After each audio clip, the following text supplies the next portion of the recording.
Hello, ladies and gentlemen, and welcome to these right here are going to be some NXT Takeover respect thoughts slash review thing. I'm sorry it's been so late. I really wanted to get my 10 years ago episode of TNA Unbreakable up because that was due up in September, and because I had no internet for most of September, and because I fucked my knee up, which meant I couldn't stand up properly. One thing led to another, and it meant that the video was put up a week late, which I was not impressed about. I'm really apologise about that. So that's why this is going up today instead of going up on Thursday like it should have done. Nice and simple. So in a fun moment when the opening video package started going on about respect, first thing that popped into my head for respect is when Bret Hart returned to the WWF in 1996. He said, "I'm not greedy for money, I'm greedy for respect." And literally not 5 seconds after that thought popped into this old noggin, they showed that exact clip, which made me smile.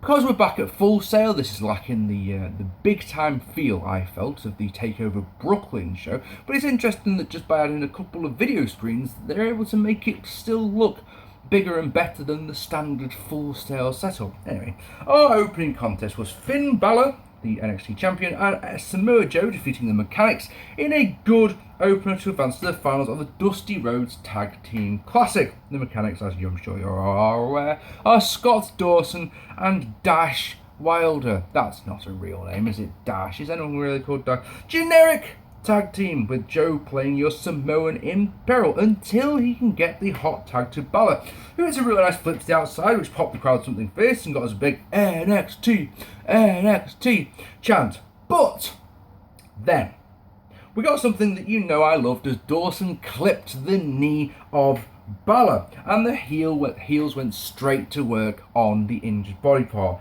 And you know I love it. Smashed it into the ring post, locked on a single leg crab, all sorts of juicy, delicious things that I really buzz off. In a really nice bit of tag team wrestling, they even knocked Joe off the apron as Balor's going to get the tag, so they can continue to beat on him. It's all good. They do make the hot tag though. Joe gets the hot tag, cleans house, goes in a power slam, SCO. But when he goes to the muscle buster, Balor orders him to tag him himself in, so that when he can do the muscle buster, but it's Balor who gets the match winning pin. That is a nice little touch at 9:08. Really strong opener. As you know, I love storytelling in wrestling at the best of times. The great storytelling in this one, is genuinely really good. And you've got a story for the finals because Finn Balor's got his injured leg that can carry on through until the end of the show. I love that shit. And of course, don't forget, you've also got the fact that Joe could be pissed off with Finn Balor because he probably would have got the win with the muscle buster, but the way that Finn was so, he ordered him pretty much to tag Finn in, there could be tension between the two going forward. That's nice. Next, in the back, Sasha Banks is looking confident, and then Linkin Park's Throne plays over a vid of last weekend's shows. Wait, what? This band is called Bring Me the Horizon? I could have sworn it was Linkin Park. They sound the fucking same. Next, Baron Corbin and Rhyno defeating Jason Jordan and Chad Gable in another good match to advance to the finals of the Dusty Rhodes Tag Team Classic. Corbin sucks! That's chance, but it's not just Corbin sucks, it's Corbin sucks! Corbin sucks! Like them New Day guys. Gable is silly over here. The fans chant Gable to Kurt Angle's theme. Gable, you know the rest. It's all good, brilliant. Nice storytelling here again as the faces tried to out-wrestle the heels, which of course is what they're going to do with their amateur backgrounds. But the power team of Rhyno and Baron Corbin put on the brakes every time. All good. Gable's armbar of the ropes is a thing of beauty, but he is your amateur wrestler in peril, which results in a save the Gable chance. Fantastic. Rhyno misses a splash line Jordan to get a hot tag. He cleans house but has to save Gable from a massive spinning slam by Corbin. Jordan then hits a belly-to-belly suplex from Rhyno, but in a moment that I legitimately mark out for, Gable hits a fucking chaos theory, Doug Williams move. Fucking brilliant, love that. But go for Jordan. End of days for Gable. This one's over at 10:27. A really good match. Different route, because it could, if you have two tag matches, one after the other, they can be quite samey. One of you guys is the face in peril, will get to the hot tag, clean towel, yada yada yada. It could be the same, but no, they told a completely different story in this one, and I really buzzed off that. Oh, Kevin Nash is here. Hey, but you didn't get your marked out for that. Next, Asuka defeating Brooke in a good match. Heel Emma is so hot. I've probably mentioned this on a video before, but Heel Emma really is fucking smoking hot. And just want to check something before we go on. Are you still... Sorry, I normally have my light on my camera to dignify that it's recording, but for some reason I forgot to turn it on, so I don't know if it's definitely still recording. So I could just be talking to my phone, you know, for the next 20 minutes for no reason, you know? Just wanted to check. Anyway, I know very, very little about Asuka. It's weird to see her smiling when she was announced, when she was shown at the Takeover Brooklyn show as Kana, is that right? She looked so goddamn pissed off. She didn't look so happy at all to be there. Here, then she comes out, she's all happy, she smiles. She's got a sort of psycho smile to her, I think. Anyway, match lasts 5 minutes, and it's everything I was really hoping for. Dana does get some offense in the majority of it, it looks alright, there's nothing wrong with it. But the majority is Asuka. Her strikes and submission style is brilliant, and it makes the diva shit that you see on Raw, like the Bellas, look up absolutely fucking awful. Her leg trap German suplex looks great, and I love seeing a cross-face chicken wing, a move you don't see very often anymore, and she uses it with her body scissors to get the win at 5 minutes 30. Shorter than the 2 opening matches, but just as enjoyable. Made me want to see much more of Asuka, which is surely the point. Cancer is bad. Susan G. Coleman is a truly awful cancer charity who no one should support in their right mind. But there is one thing about this little video package that I do like, and that is that Stephanie McMahon actually mentions the wrestling world. She says WWE most of the year stands for World Wrestling Entertainment. She actually said it. I couldn't believe it. I thought they don't use that anymore. I thought it's like KFC. Yellow Ale Kentucky Fried Chicken. That is KFC. But to KFC, the officials, it's KFC. Kentucky Fried Chicken doesn't exist. The brand is KFC. It's the same deal with the WWE. It's not World Wrestling Entertainment. It's just WWE. That's just what it is. You know? Anyway, in the back, the commentators talk about how banged up Finn Balor is. Basic storytelling. You are emotionally invested in what happens during the finals because you know that Finn Balor's hurt. Happy fucking days. Don't need crazy spots, just basic storytelling. It's better, kids. It just is. Next, how can I forget before we go on? Nia Jax is still coming. 6 weeks after the last takeover. She's still coming. One day she'll arrive. Apollo Crews defeating Tyler Breeze in a really good match. Breeze is billed from Monaco, which is a lovely little touch. Crews' dropkick to the face is beautiful. He gets a stalling suplex when they go outside. Breeze chucks Crews back first into the LED board. Have a guess what Breeze does next. If your guess is anything but works the back, then you're a goddamn fool. He hits a backstabber and he puts on a sharp shooty, which is fantastic. Crews wants a powerbomb, but because of the injured back, he can't get it. It's just wonderful, isn't it? Breeze turns into a nice Rhyno. Crews with it an insecurity. He wants a sunset flip, but again the back gives out and he can't do it. It's a supermodel kit which gets a really good near fall. This is great. Basic storytelling. Again, this is what I talk about. Tyler goes up top, once crossbody, turned into a power slam by Crews. He hits a gorilla press, but Tyler is able to block the moonsault and gets a great near fall off an inside cradle. He hits 2 forearms, but runs into a big ass kick and a spinning powerbomb gets the win for Crews at 9:47. Literally, my only complaint about this match is that Tyler Breeze didn't win, because I think that he loses every match and it bothers me. All the big matches, he loses. And I know he's a heel and heels are meant to do that, but I just believe that there's so much more depth to this guy's character, and I can't be the only one who wants a fluffy NXT Championship belt. I can't be that one guy, can I? Can I? Really, can I? Yeah, basic storytelling once again at its finest. Crowd hot throughout, decent length, good stuff from both men. Just Champ Breeze lost again. Holy fuck, Funaki's in the audience with some guy. I think his name's Hideo Itami. No idea who he is, but Funaki, yeah, boy. In the back, Bayley is looking very, very, very, very, very, very apprehensive, and so.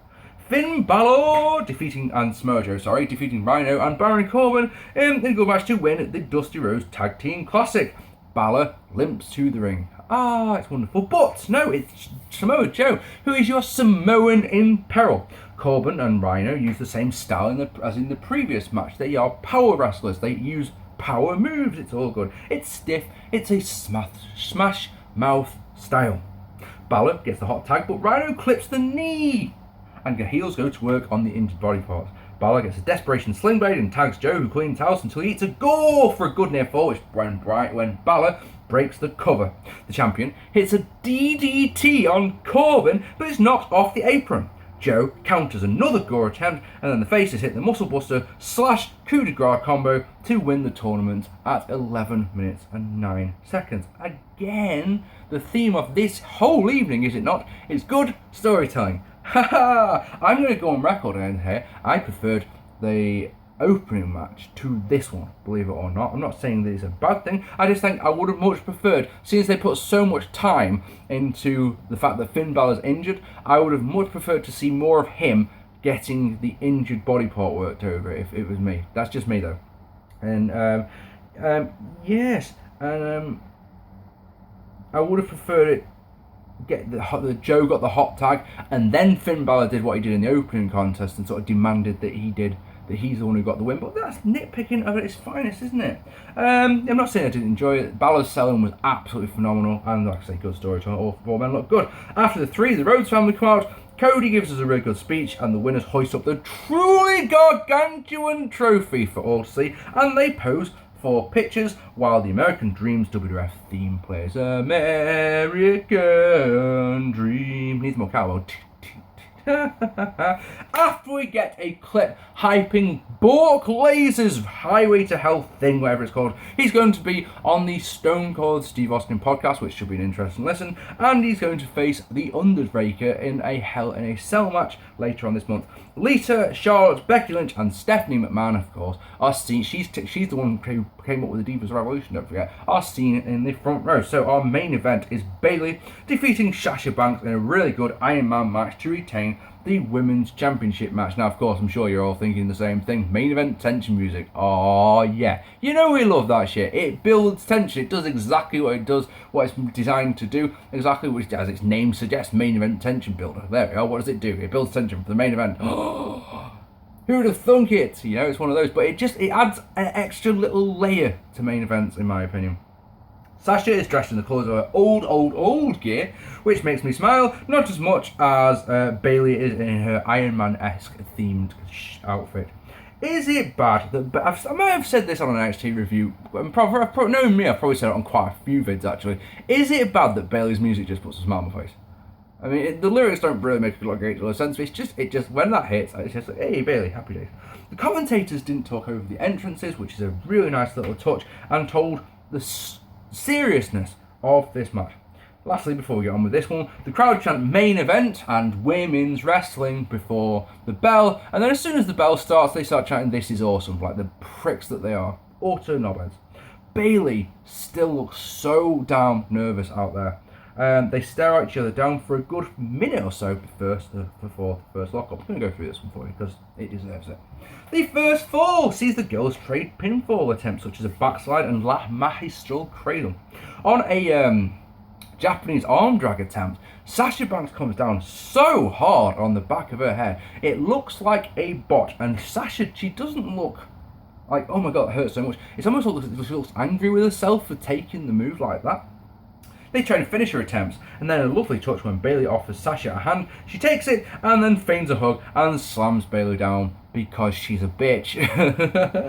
Bayley gets majority offense, including a dropkick and a bulldog, but it's Sasha who gets the first fall when the referee gets trapped in the corner. Sasha pokes Bayley in the eye and cradles her to get the 3 at 8 minutes 32 seconds. Now, I must say, I much would have preferred it when Sasha poked the eye for her to do a move of some sort instead of just hitting an inside cradle. But that's just me. That's just nitpicking.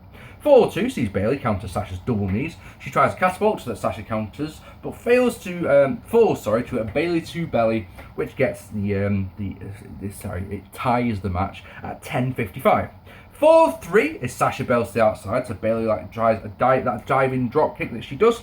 But this time, oh my fucking god, Sasha knew it was coming, grabs the hold of the legs and basically swings Bayley Ow, that really hurt my knee swinging like that. Sorry about that. Still not right. It's only been 3 weeks. It's going to take 6 to heal. Yeah, swings it. See, you see that I put all my weight on my right leg this time. Swings it into the ring steps. She then slams Bayley side first into the ring steps, like I say. So this is done right in front of Bayley's family and superfan Izzy, who are on the front row. Sasha throws Bayley into the ring steps a further 2 times, making sure to badmouth the family at each opportunity she gets. Sasha takes her inside to get a 2 count, then chucks to the outside again. This time Bayley lands hard on the knee. She follows by throwing Bayley into the LED board and then returning to the ring, but not before she steals the headband of superfan Izzy, who then... Oh, it's one of those things that you watch it going, oh my god, but your inner fandom just goes, oh, that's so good. But Izzy turns around and buries her head in her dad's chest as Sasha started doing this sort of motion in the ring. You turn around and the camera changes, and yeah, Izzy is crying her eyes out. Fucking great! Oh my god, it's wonderful. It also makes you think of Crush, making kids cry, bruh. Bayley is counted out, and Sasha is 2-1 up. 4-4 starts with the referee counting again, but this time Bayley can make it into the ring. Sasha mocks her, stomps her, and hits her with a backbreaker, followed by a Boston Crab, complete with stomping on the hand. Fucking great. Bayley escapes. When Sasha goes for it again, Bayley counters into a cover, which gets a 3 count and ties the match again, much to the delight of the now happy Izzy. Our 5th and final fall begins with 12 minutes left on the clock. Sasha wants the knees in the corner, but misses. Bayley fires up on her. It's a crap-looking spinning facebuster. Axe handles an elbow off Brett's rope for 2. She puts Sasha in a tree of woe, hits a running springboard elbow in the stomach. Sasha returns the favour with knees in the corner for 2. But when she tries a spear in the corner, she hits ring post and ends up on the outside, where Bayley, it's the theme of the night. Good storytelling. She went shoulder first into the ring post, so best start working that arm, which is exactly what she does. Little tit for tat as well after the Brooklyn show last time. Snapping her arm off the ropes, slamming it into the steps, and then hitting a diving clothesline off the steps. When Sasha finally recovers, she whips Bayley back first into the ring steps, and it's a nice moment.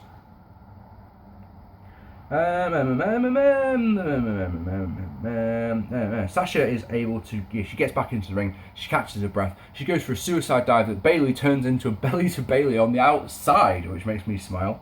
Bayley to Bayley off the top, but Sasha gets a foot on the ropes when we get back in the ring. Oh, we go up top. Bayley wants the reverse Rhyno. This time though, Sasha lands on her feet and hits a belly to belly of her own for 2. She transitions that into the bank statement with 2 minutes left. Bayley's able to wiggle free because Sasha's got the injured hand. Storytelling is fucking great. But Sasha gets on again, only to be counted into one of her own by Bayley. Bayley is, it's 10 seconds left. Bayley just starts kicking it in the fucking head. Sasha quits, with 3 seconds left of the time to win the match. 3 falls to 2. Then it's roster come out to congratulate the girls. Many, many tears are shed. They must have very, very good waterproof mascara because there isn't a single fucking black line. Flowers for both girls. Bayley looks absolutely shattered. And I think Sasha's realising, look, this is my last NXT appearance, probably. So she's going, she's really good, really, really crying.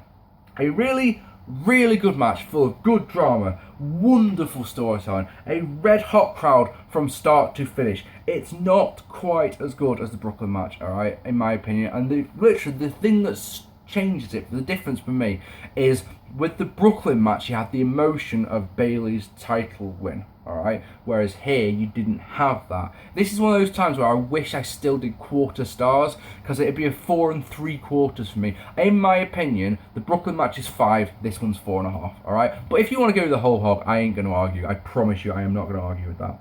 What a good show. The worst match on this show is 2.5 stars. In my opinion, this is one of the best shows you'll ever see. It's fucking faultless from top to bottom. When the worst match is 2.5 stars, and let's be honest, the only reason it's 2.5 stars is because it only lasts for 5 minutes. Alright, if it was longer, it'd probably get higher. You guys probably rated it higher. This is at least a 9 out of 10. You could probably go 9.5, and hell, if you want to give it the whole hog, then be my guest. I wouldn't mind. But what did you think, ladies and gentlemen? Please let me know down below in the comments. Once again, I apologise this video is late. My next one will be another 10 years ago episode, although I don't know which one yet. It's either going to be Bound for Glory 2005 or No Mercy 2005. Thank you once again so much for watching. It really does mean a lot. I have been Mark P, and I'll see you all very soon. Take it easy, guys.